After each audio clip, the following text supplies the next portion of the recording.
tema de la reforma política, cómo recuperar al Congreso, cómo recuperar los partidos políticos, el tema del Congreso, la reforma interna del Congreso, estabas mencionando algo que faltaba. No, y decía, ¿a quién representa? ¿En qué sentido? La forma, el origen. Tú has hablado muchas veces, y acá también, de los distritos uninominales. Solamente quiero colocar una pregunta, Jaime.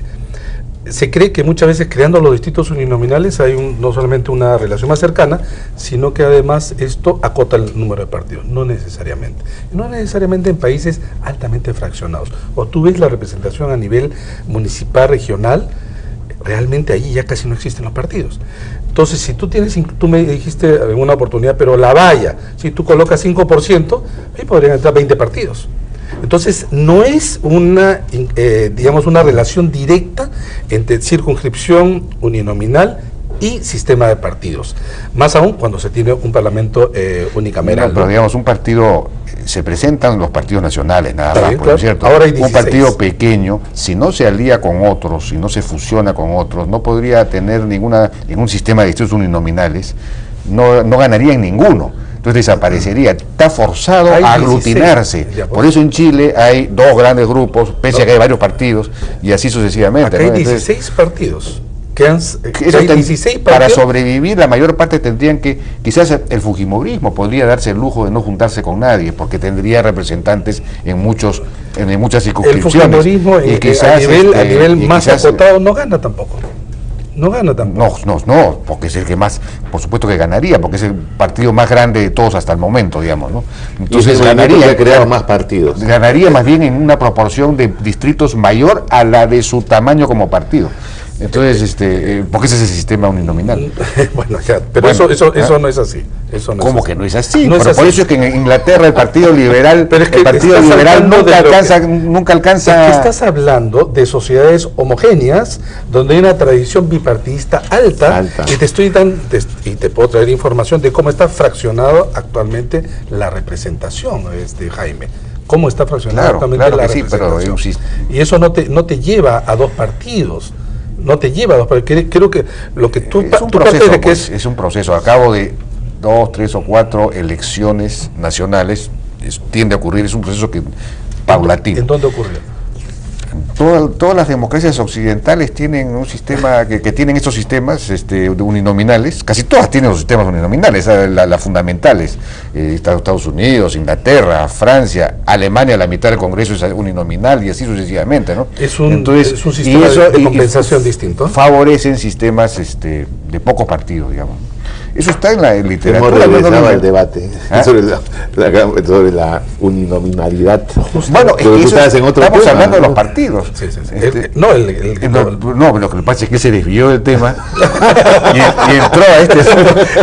Es que tú estaba planteando el tema de la reforma del Congreso. Estábamos hablando de la reforma del Congreso, la modernización, quizás un sistema de asesores por comisiones o una oficina central que procese como es no sé si es en Estados Unidos, un pool como existía antes, que procesa y le da sustento a los proyectos, digamos, le da consistencia a los proyectos de ley. No sé, ¿qué reformas ves en el Congreso? Enrique Bernández ha dicho algo bien importante, una frase bien importante, que coincidimos en eso, yo la vengo repitiendo hace tiempo: hay que recuperar el Parlamento. O sea, nuestro Congreso de la República tiene que ser un Parlamento y nada más. Eso significa que tiene que legislar poco y bien, ¿no? Técnicamente bien. Para eso necesita, en efecto, digamos, necesitaría tener un órgano, como se ha creado, recreado, desaparecido, nuevamente recreado en el Congreso, que apoye la función legislativa. Necesita ejercer el control político bien también, en base, por ejemplo, ya que lo tenemos, a la sesión de investidura, ¿no? Porque todo el mundo se olvida de eso. No hay un referente central que ordene el debate sobre el control, que puede irse por otro lado, porque eventualmente los ministros pueden cometer algunos desaciertos que lo lleven al Parlamento circunstancialmente, pero básicamente en torno a eso, para que haya orden, ¿no? Que la jurisdicción política también se haga bien, ¿no? O sea, que el Congreso, en lo que le compete, desarrolle el antejuicio, y en lo demás que sean los otros órganos del Estado, Ministerio Público, Poder Judicial, los que lo hagan, ¿no? que se nombre a los funcionarios o que participen en la ratificación del nombramiento de los altos funcionarios del Estado que se da de la Constitución cuando debe hacerlo, ¿no? Y así, ¿no?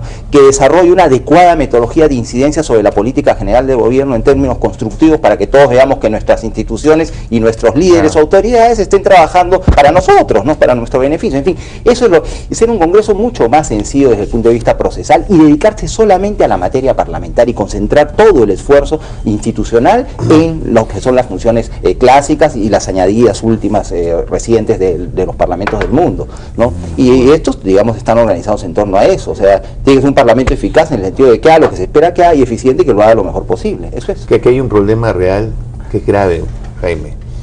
En el Perú se ha acentuado en los últimos años el tener un solo poder en el Estado, que es el Ejecutivo. Aquí hay un cuasi parlamento y un cuasi poder judicial. Y así no puede funcionar una democracia. Pero finalmente todo termina dependiendo del Ejecutivo. Absolutamente todo. Tú desde el voto de investidura, ¿cómo le van a negar la investidura a un ministro si después están negociando los parlamentarios para que el ministro le dé tal partido tal otra? ¿Cómo se discute y cómo se aprueba el presupuesto en el Parlamento en el Perú? Es una vergüenza. Pero, Enrique, digamos, en el Perú, si el presidente observa una ley, el Parlamento puede insistir solo con la mayoría no existe calificada. En cambio, en cualquier otro parlamento de América Latina, en la mayor parte, necesitas insistir con los 2/3. O sea que el Parlamento acá tiene mucho más poder. Ni tanto. Mucho más poder. Otra triquiñuela del Ejecutivo. Bueno, ¿cómo? Cuando la ley no lo observa, no la reglamenta porque dicen que toda la ley tiene que ser reglamentada. Y se acabó el problema. Lo que no es cierto, ¿no? No es cierto. La reglamenta, hay cantidad de leyes muy importantes que no funcionan porque le dicen no la reglamenta y se acaba la historia. Bueno, pero el país necesita una conducción clara, ¿no es cierto? Porque somos una democracia que está recién comenzando. Y necesita un equilibrio que evite el abuso y la corrupción. Claro, exactamente, pero como te digo, este es un parlamento en el que el Ejecutivo no tiene mayoría, en los últimos 10 años ha sido así, y en el que el Parlamento puede insistir en una ley que él propone solo con la mitad más uno de los miembros, y eso no existe en otras democracias donde existen los 2/3. En teoría el Parlamento tiene un poder muy grande, pero no sé, en fin, de alguna manera se alcanzan consensos.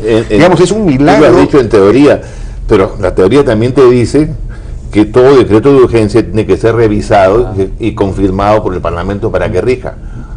De más de 1000 decretos de urgencia, ¿cuántos ha ratificado el Parlamento? 4 o 5, por favor. No lo hace. Es decir, no lo hace porque no están en capacidad de hacerlo, porque la composición del Parlamento impide que se funcione como porque no tenemos un Parlamento de nivel. Ahora, tampoco podemos llegar al extremo de los años 60, ¿no? En donde el obstruccionismo terminó en golpe de Estado. Los parlamentos obstruccionistas han derivado por lo general en golpes de Estado. 48 también, ¿no? 48, el propio de Fujimori de alguna manera, en fin. Y Leguía, que antes de entrar dijo, no me gusta este parlamento de golpe, y prefirió entrar así, ¿no? La historia del Perú. Entonces hay que buscar un término medio también, ¿no? Ya lo creo. ¿Sabes una medida que en esto del diseño es importante? Los diputados debieran de reducir su mandato. En Estados Unidos es 2 años, en muchos países 2 años y medio, así es 3 años, el Senado podría ser 6, en el Senado sí se podría hacer esta renovación por tercios, entonces no coincides la elección presidencial necesariamente con cada una de ellas. Entonces tú puedes ir, el Parlamento adecuándose también al humor de la gente y no cada 5 años, donde es un desgaste tremendo. Y donde en muchos países lo que se ha hecho es incluso reducir hasta el periodo presidencial. Esto del tiempo es importante, porque el tiempo también te permite jugar en sistemas presidencialistas, ¿no? De oxigenar la representación. Necesitamos mucha más conciencia y discusión para entender todas las implicancias de estas distintas alternativas. Así es. Bueno, yo les agradezco porque nos han ayudado precisamente a... Pero no hemos querido deprimirte, ¿ah? No, pues. ¿Por qué? Por Navidad, además. Bueno, porque ustedes son muy escépticos, dicen que no se va a producir ningún cambio. Somos realistas. Estamos ayudando. Bueno, muchas gracias Enrique Bernales, Fernando Tuesta y José Eliche por su participación. Gracias. Vamos a una pausa, no sé, tengo que vamos a una pausa y regresamos.